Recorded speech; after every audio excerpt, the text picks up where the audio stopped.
And Steve, our bombing, we worked very closely together. He was in the nose, and so I depended greatly on the information he gave me as to what he could see. And that's how we managed to keep largely on track. Our main concern was high tension cables. It was pretty light, but those are difficult to see at times, and we've got our mics on continuously all the time. We just say, right, high tension cable coming out, okay, buzz, I can see it, and so on and so on. And we just snip over and get down again.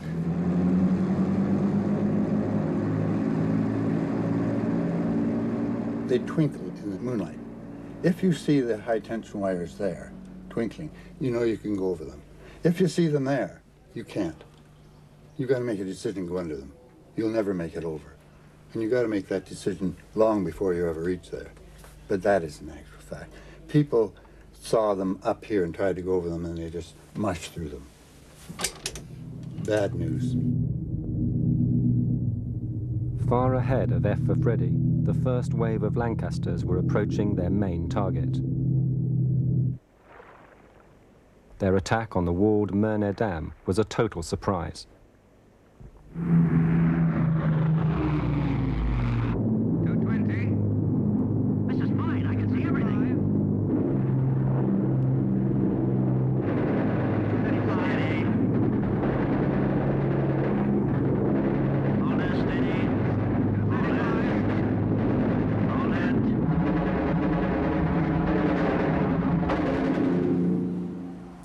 Es war in der ersten Zeit ganz ruhig. Man hörte kaum irgendetwas. Nur in der Ferne hörte man lauten Fluchlärm. Und wir dachten, oh Gott, das ist weit weg. Ne? Bis plötzlich ein heller Lichtschein zu sehen war und eine große Detonation.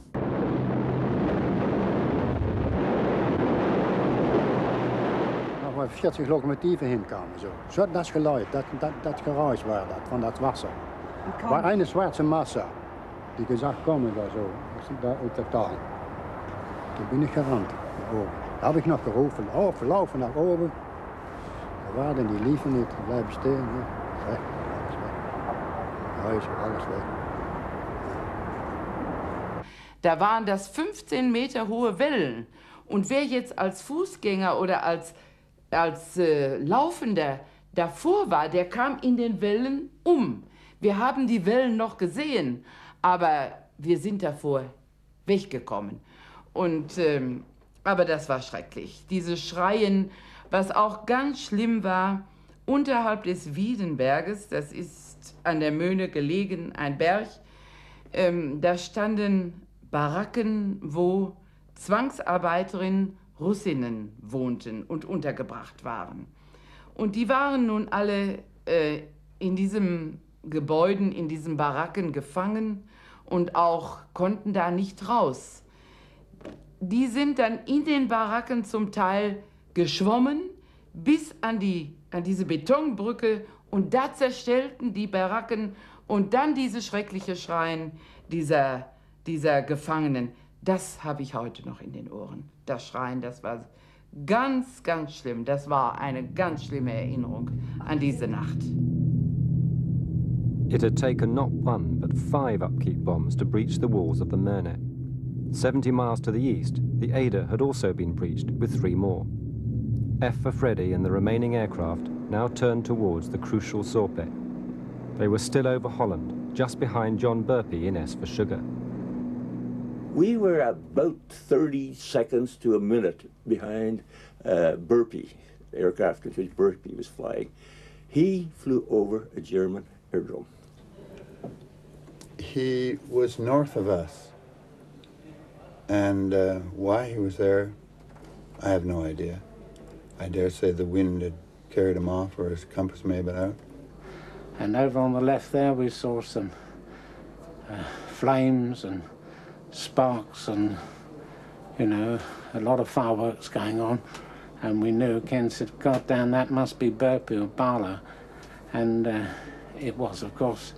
As a matter of fact, they probably saved our skins because had we been over a bit further, we'd probably been the first to be hit.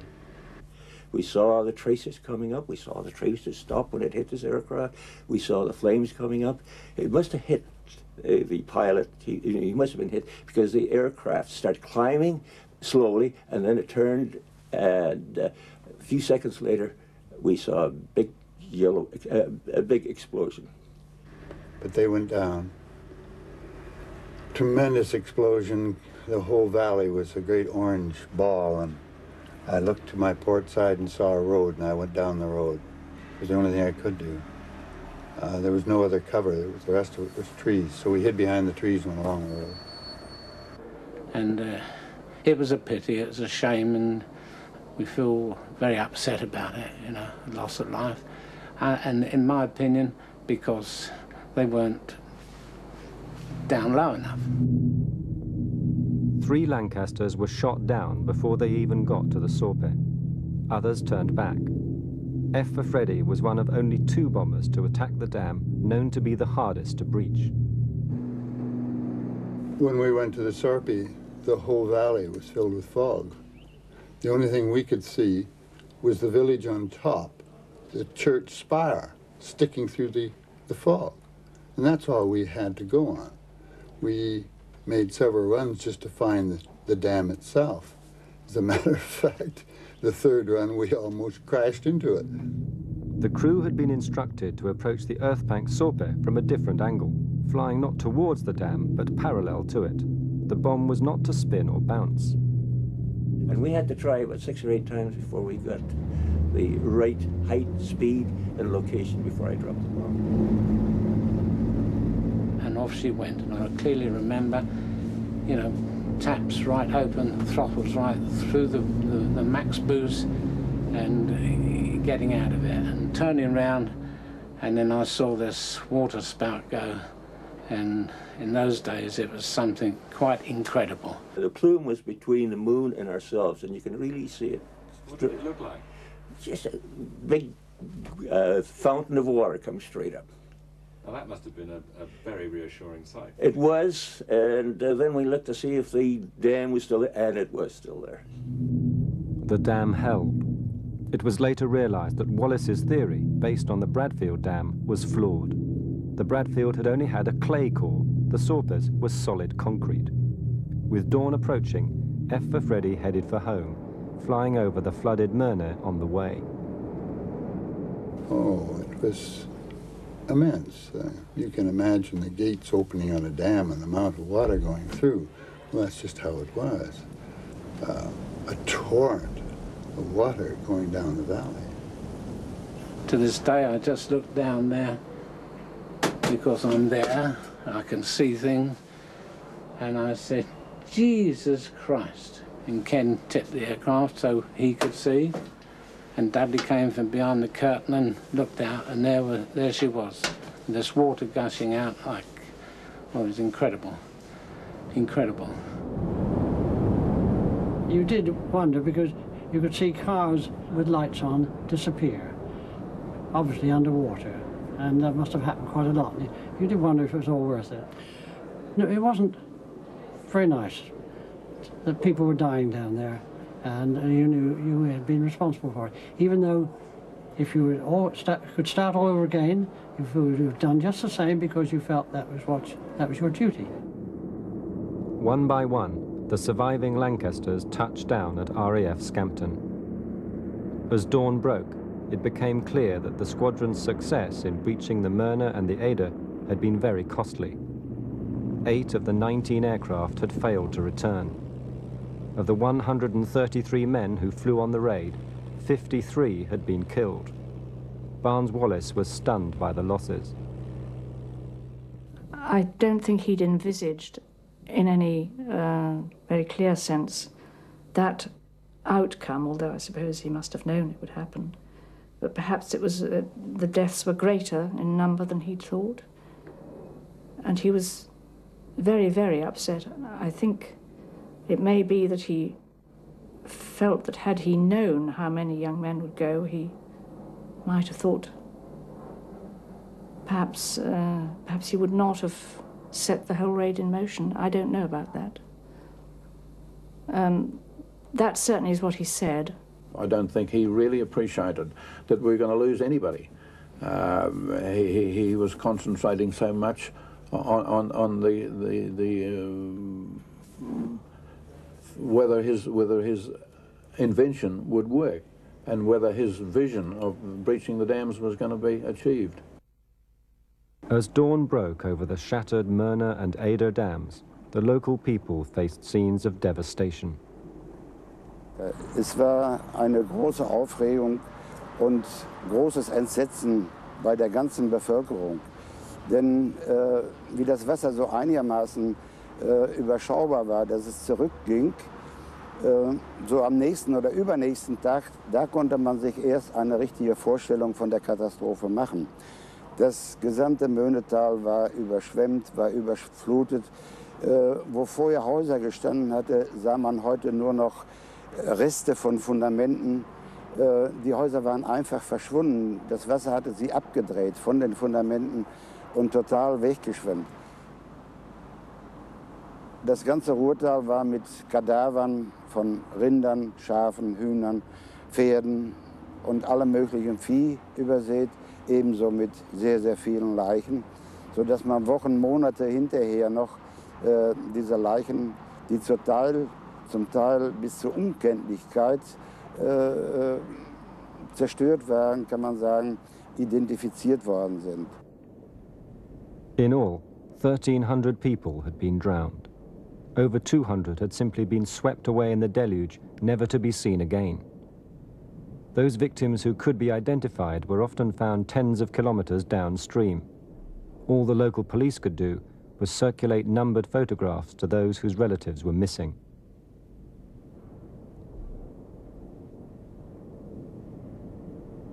"700 of the dead were foreign workers and slave laborers from occupied countries such as Holland, France, and the Ukraine. They were buried in mass graves, whilst the German victims received elaborate funerals. The German media told of a British terror attack and even managed to claim the raid was inspired by the Jews.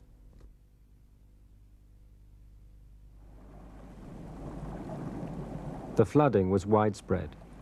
These scenes of the shattered remains of the village of Neheim have never been broadcast before. For 50 years, this unique footage has remained under lock and key.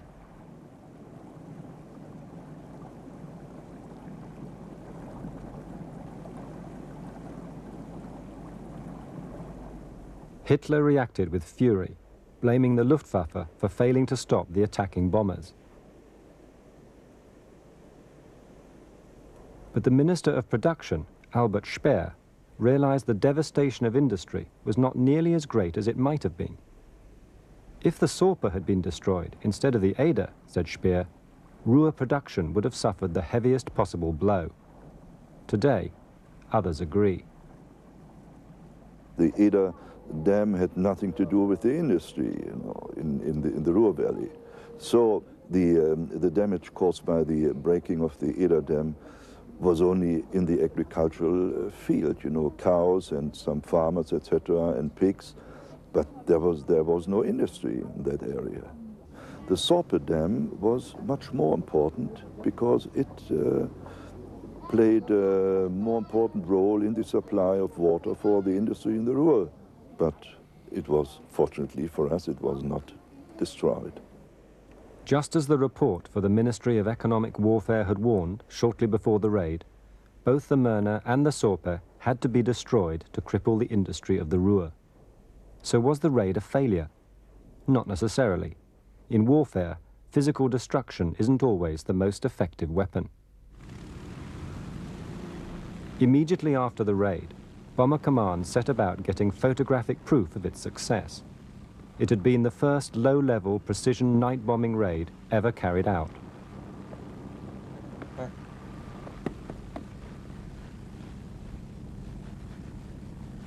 A photo reconnaissance Spitfire took off and headed for the Ruhr. Its pilot was Jerry Frey. When I was about 100, 150 miles away from the target, somewhere over the Ruhr, I could see the sun glinting. Now this very often happened when the sun was fairly low in the morning. It would glint, for example, on the greenhouses over Holland and give quite a reflection. But this was something very different, very huge. And it was, in fact, the sun shining off this muddy river that was pouring down from the dam itself. And although there were no regrets, yes, one certainly felt, my God, it must have been an awful mess down there last night. I then moved on to the Ada, which had also been hit, but of course it's much more in a winding valley, the Ada, and more difficult to locate, although the lake was emptying so rapidly above that you could see this enormous mud bank where the lake had been. And then on to the Sorpe. And this had not been breached, but there were splash marks where something had gone over the top of it. Normally, aerial reconnaissance photographs were treated with the utmost secrecy. But in this case, the Air Ministry realized their propaganda value outweighed the physical damage caused to the Germans on the ground. The pictures were quickly released to the press. Within a couple of days of the raid, the images of the broken dams had made front-page news around the Allied world. But the political impact of the raid was to be equally significant. The photographs of flooded area and flood damage were quite spectacular, and I think that publicising the dams raid in this way was partly a result of the extremely good visual material that was available. The Dambusters raid also helped Britain in its relations with its two allies, the Soviet Union and the United States. It persuaded Stalin that the British really were serious about defeating Hitler in Europe, and Stalin had been anxious about that for a long time. It helped to persuade the Americans to keep in Europe rather than turn to the Pacific, where a lot of American opinion wanted American forces to be used. I think in both those areas, the raid did contribute to Churchill's efforts to keep both those allies concentrating on the European question. Churchill made good use of the RAF's success. Just 2 days after the raid, he was in Washington, addressing the United States Congress. In his speech, he was able to highlight the dams raid as an effective strike against Nazi Germany. It was just what the Americans wanted to hear. Surely lie before peace comes back to the world.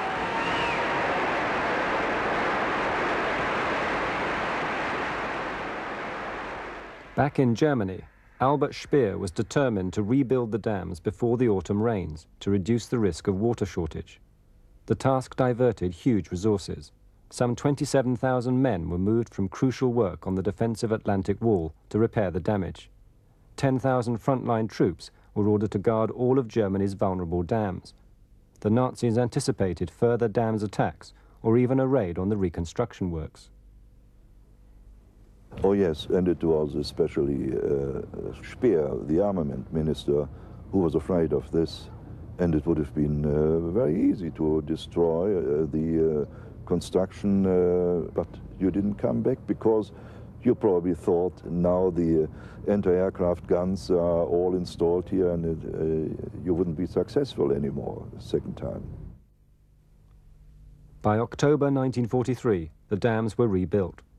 Complex systems of mines and buoys were installed to block the path of any further bouncing bombs. This huge diversion of men and resources was seen by the British as one of the raid's major benefits. But did Bomber Harris, the Commander-in-Chief of Bomber Command, plan to do any further dam busting?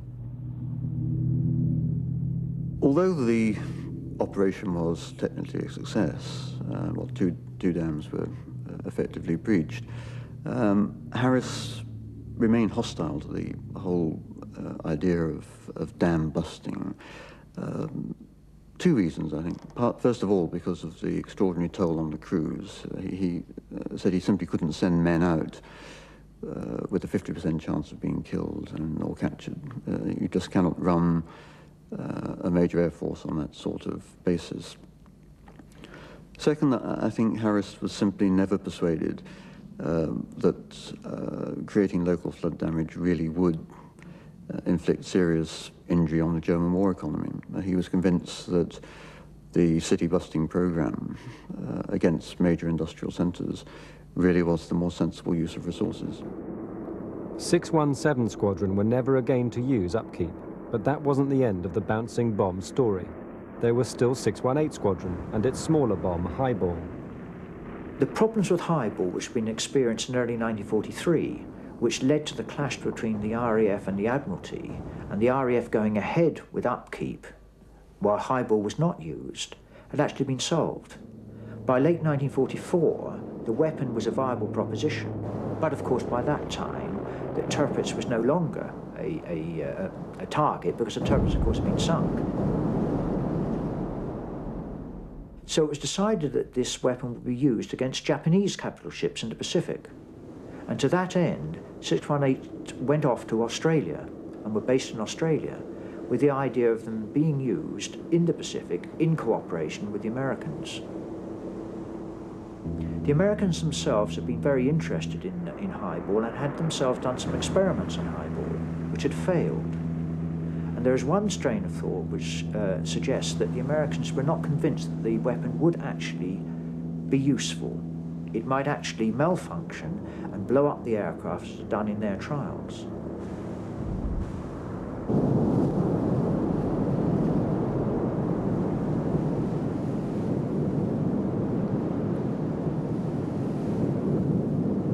Highball was never used in action, but even the Germans had a bouncing bomb. On the night of the dam's raid itself, Flight Lieutenant Barlow's Lancaster had crashed north of Gladbeck. His Upkeep bomb hadn't exploded, and the local mayor found himself a souvenir, which he mistakenly thought was a fuel tank. German engineers soon worked out the full technical specifications of the weapon and began experiments to design and build their own version. The date of these blueprints, the 26th of May, 1943, just 10 days after the dam's raid. The Germans planned a few improvements that would have impressed even Barnes-Wallis.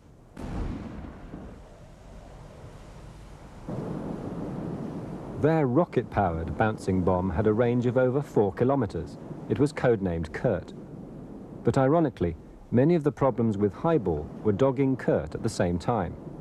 As these were being worked on, the war was moving into its final months. By that time, Hitler was